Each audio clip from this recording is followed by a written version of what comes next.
Walking to my channel Healthopedia with doctor Bhargavi. आशा करती हूँ आप सब ठीक है, स्वस्थ है एंड आप सबको मेरी वीडियो बहुत पसंद आ रही है एंड आप मेरे चैनल को सब्सक्राइब कर रहे हैं। इसके लिए आप सबको दिल से मेरा धन्यवाद। आज मैं एक बार फिर आप सबके साथ हाजिर हूँ एक नए वीडियो के साथ। आज मैं आपको इस वीडियो में बताने वाली हूँ जो अभी बहुत तेज़ी से चल रहा है, वायरल फीवर। वायरल फीवर किस वजह से होता है, वायरल फीवर के साइन एंड सिम्टम्स क्या है, उसका प्रिवेंशन क्या है जो मोस्ट इम्पॉर्टेंट है। तो चलिए आज हम डिटेल में बात करेंगे about viral fever. Viral fever के चांसेस कब बहुत ज़्यादा है कि जब भी सीजनल चेंजेस होते हैं, जैसे कि एक ही दिन में दो सीज़न को एक्सपीरियंस करना, जैसे कि विंटर एंड समर, जैसे कि समर एंड रेनी डेज। जैसे अभी ऐसा चल रहा है कि एक ही दिन में हम ठंड और गर्मी दोनों को ही एक्सपीरियंस कर रहे हैं, तो उसकी वजह से वायरल फीवर के चांसेस बहुत ज़्यादा पॉसिबल है।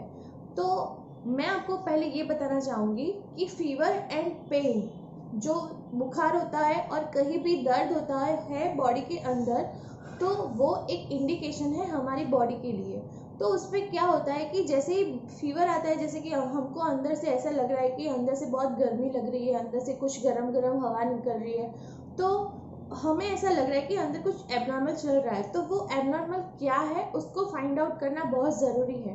तो हम कैसे फाइंड आउट करें कि ये वायरल फीवर है या ये एबनॉर्मल फीवर है, जैसे कि डेंगू है, टाइफाइड फीवर है, तो वो हम कैसे करें ये मैं आपको बताऊंगी यार। वायरल फीवर बहुत ही कॉमन फीवर है।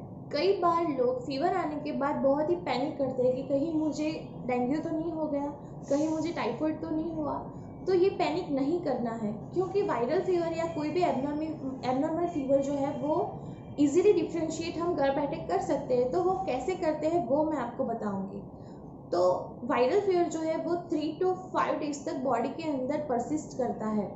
तो फीवर कौन सा है, उसमें कितना बॉडी टेम्परेचर आता है, कितने दिन तक आता है, वो बहुत ही डिपेंड करता है कि फीवर कौन सा है। तो सबसे पहले तो हमें ये फाइंड आउट करना है कि उसमें बॉडी टेम्परेचर कितना आता है।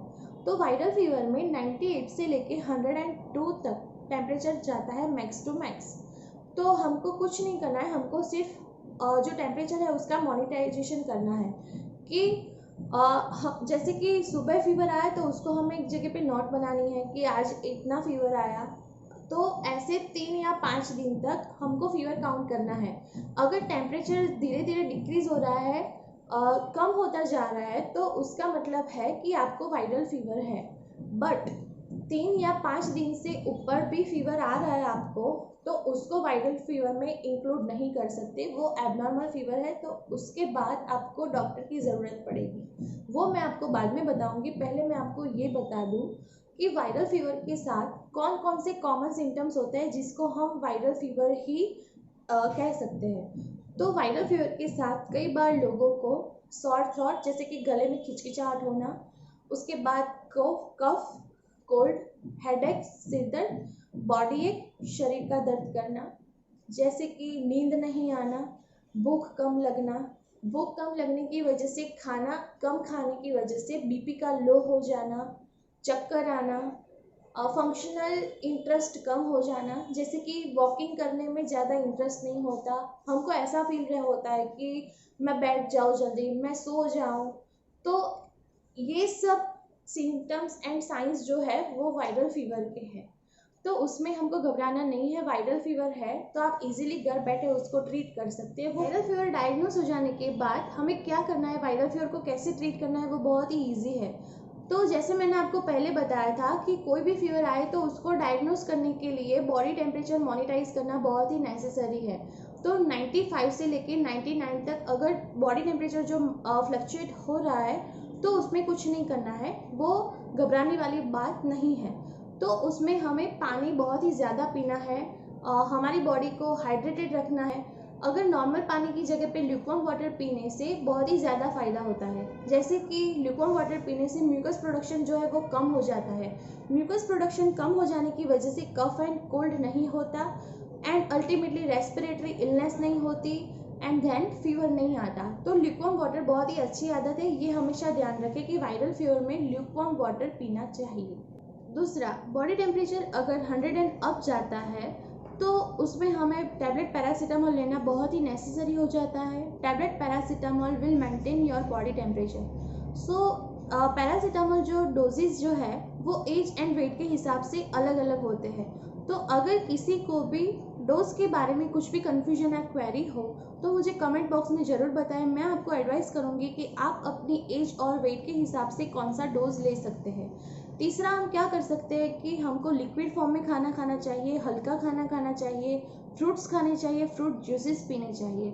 तो ये जो है वो खाना बहुत ही कम मात्रा में खाना है, फ्रिक्वेंटली खाना है, एंड इसकी वजह से बॉडी इम्यूनिटी स्ट्रांग हो जाती है एंड जो फीवर की सीवियरनेस है वो डिक्रीज हो जाती है। तो अल्टीमेटली फीवर रिमूव होने के चांसेस बहुत सारे रहते हैं। तो ये सब हम ध्यान रख सकते हैं। अब हम बात करेंगे वायरल फीवर की प्रिवेंशन की। तो प्रिवेंशन में हम क्या कर सकते हैं कि हमारी बॉडी को नीट एंड क्लीन रखना है, हाइजीनिक रखना है, हमारे हाथों को बार बार सैनिटाइज करना है, हमें बाहर नहीं जाना चाहिए, बाहर जाना अवॉइड करना चाहिए, क्योंकि फीवर हो जाने के बाद जो बॉडी इम्यूनिटी है वो बहुत ही लो हो जाती है। तो इन्फेक्शन लगने के चांसेस बहुत ही ज़्यादा हो जाते हैं। तो उसमें हम अगर बाहर जाए तो इन्फेक्शन बाहर का लग सकता है। तो बाहर नहीं जाना है, घर पे ही रहना है। और जैसे मैंने आपको पहले बताया कि पानी ज़्यादा पीना है, हाइड्रेटेड हमारी बॉडी को रखना है। तो ये सब हमें और भी बहुत सारी चीज़ें हम कर सकते हैं, जैसे कि बाहर का खाना अवॉइड करना चाहिए, कॉन्टामिनेटेड फूड नहीं खाना चाहिए, पैक फूड नहीं खाना चाहिए, हमको घर का बनाया हुआ बॉयल खाना खाना चाहिए।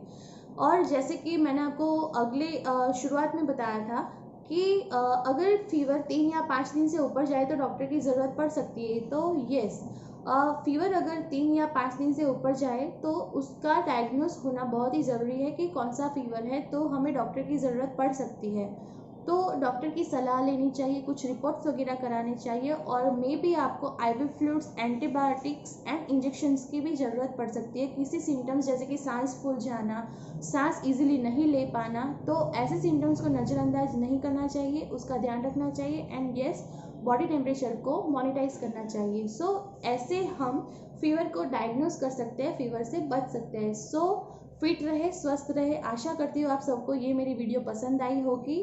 एंड मेरे वीडियो को लाइक एंड शेयर करना ना भूलें। मेरे चैनल को सब्सक्राइब कीजिए। Thank you.